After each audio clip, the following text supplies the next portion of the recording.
Vamos lá, galera. Então vamos começar aqui mais um modelo. Vamos desenhar aqui uma pererequinha. E eu começo sempre pela cabeça, desenhando aqui um retângulo. Faço esse eixo curvo aqui verticalmente, porque a pose dela é curva. O corpo, desenho uma espécie de elipse. Faço aqui a primeira perna, traço essa linha imaginária aqui da cabeça até onde mais ou menos vai bater o joelho. Por que eu faço isso? Para representar a proporção correta, a perna não ficar muito longa ou não ficar muito curta. Então eu pego a cabeça como base e vejo onde bate aqui esse joelho em relação à cabeça, entenderam? Bom, os olhos eu desenho aqui mais ou menos com duas elipses. E já começo a fazer o esboço aqui dos braços.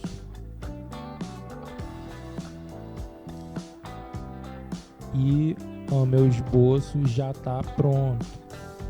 Agora eu começo a forçar mais o lápis sobre o papel e já fazer os detalhes do rosto.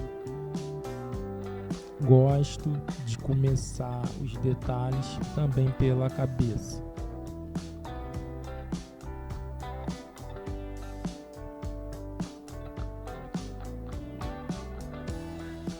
Então aqui vou detalhando com mais cuidado, porque é uma área pequena e de detalhes.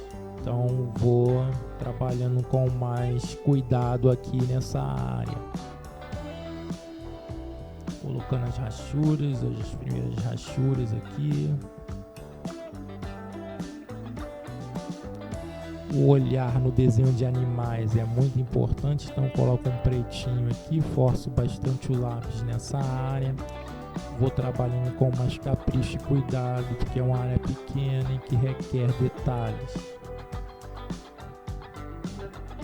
Então vou sombreando aqui de uma forma um pouco mais carinhosa, um pouco mais de atenção aqui nessa área.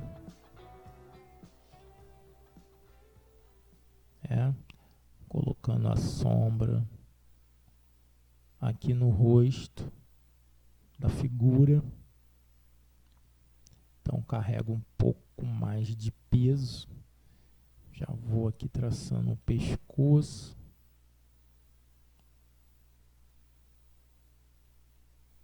Os braços, a pata. São detalhes pequenos, então a gente faz com um pouco mais de cuidado, mas já que o esboço está pronto, já vou forçando um pouco mais o lápis sobre o papel, sendo um pouquinho mais ousado. Então aqui pequenos detalhes, a gente tem um pouquinho mais de cuidado para fazer aqui a pose da pata, as patas dianteiras. E já vou desenhando aí o segundo braço dela.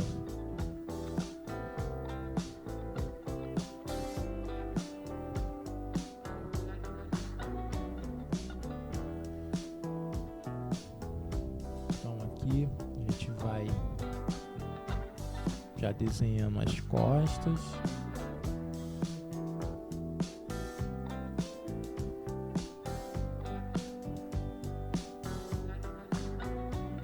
As pernas. Como eu disse, não precisa seguir exatamente aquelas formas geométricas que a gente fez lá no início do esboço. As formas geométricas, elas servem para nos basear, nos dar uma base, um guia. Se coincidir de os meus traços de desenho original, que eu estou forçando aqui, os traços que eu quero, caírem exatamente em cima desses traços, tudo bem, mas não é preciso necessariamente, é aproximadamente. É mais para pegar a pose ali, a posição, as proporções. Eu colocar as formas mais orgânicas aí, a perna dela um pouco mais fina, eu já desenhei aqui. E já comecei a desenhar a outra perna traseira. Reparem que eu estou forçando aqui o lápis sobre o papel para o desenho ficar um pouco mais vívido, até para me ter mais clareza e me orientar melhor. E reparem que eu não coloco as sombras e a luz, porque eu ainda estou definindo aqui a minha silhueta, o meu desenho. Agora sim, silhuetas já estão mais definidas, o desenho já está mais claro para mim. Eu começo a colocar aí as minhas achuras, luz e sombras. Então, esse animal ele tem uns desenhos, né, umas pinturas corporais bastante peculiar, e eu estou representando isso com essas pequenas manchas. Coloco um tom um pouco mais forte, um tom acima, para representar aí essas pintinhas. Não são exatamente elipses, né? São manchinhas, pintinhas de formas mais irregulares que esse animal tem espalhado por todo o seu corpo aí, pela pele. Então, como a pele dela é lisa, reparem que eu não faço traços curvos na silhueta do corpo como eu fiz nos modelos anteriores, porque o corpo dela é liso. Então aqui eu vou já nessa fase, digamos aí, como se fosse uma terceira fase aqui desse trabalho, colocando os detalhes. Quanto mais a gente detalhar, mais completo vai ficar a imagem, a figura. Lembrando que também não é para encher de detalhes desnecessários, colocar muitos excessos de detalhes no desenho, porque senão a gente acaba se perdendo, criando uma confusão aí. Com isso, acaba criando uma poluição visual. E não é isso que nós queremos.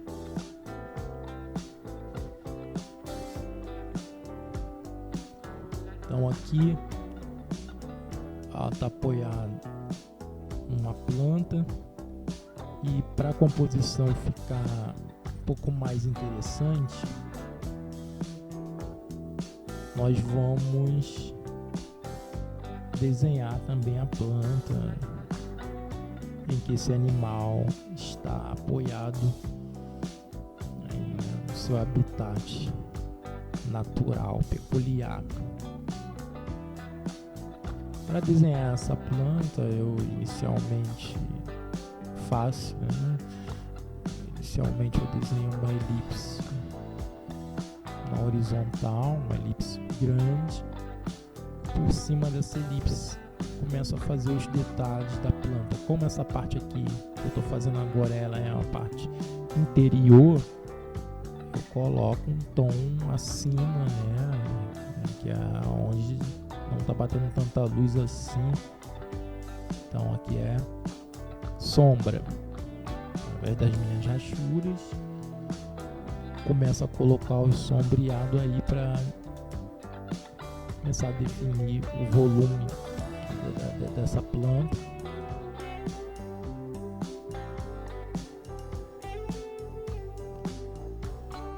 e acompanhando o movimento aí das rachuras, né? Traços curtos, verticais, horizontais.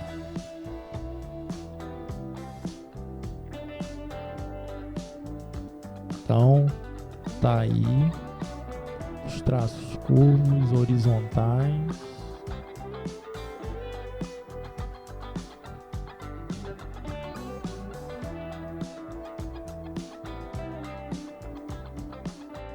Agora eu começo a fazer aqui mais detalhes da natureza onde esse animal se encontra.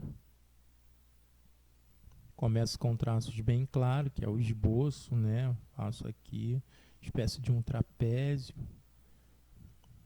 Embaixo essa forma ela vai se afinando. Fiz um eixo aqui oblíquo, inclinado, né? Verticalmente, um eixo de simetria. Agora que o esboço já está pronto, começo a fazer a forma mais orgânica da planta.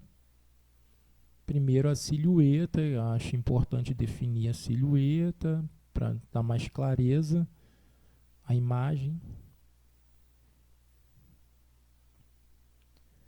E agora começo aí a fazer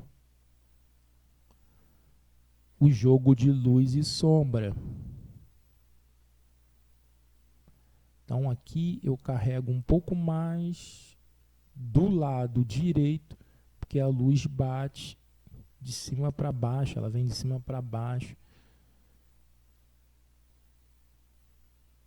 Na parte esquerda, então a sombra se projeta para o lado posterior, ou seja, o lado inferior direito é onde a gente vai sombrear mais. Então, acompanhando aqui o movimento dessa planta e movimentando bastante aqui a munheca, eu faço os movimentos que o peso desse animal está fazendo sobre essa planta.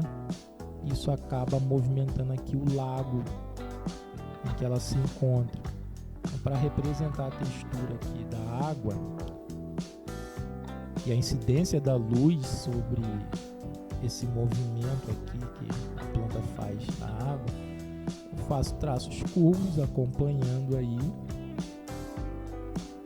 esses movimentos circulares de luz e sombra, forçando mais o lápis sobre o papel e acompanhando a curvatura aí desses movimentos que acaba causando na água. Então alguns eu vou fazer meio tom, vou forçar médio o lápis, e alguns desses movimentos curvos eu vou forçar pouco. Outros, quando tiver sombra, né, bastante contraste do reflexo que a luz do sol causa na água, eu vou forçar muito. Então apago aqui meus traços lá do esboço, que eram aqueles traços geométricos, para não atrapalhar muito aí minha composição.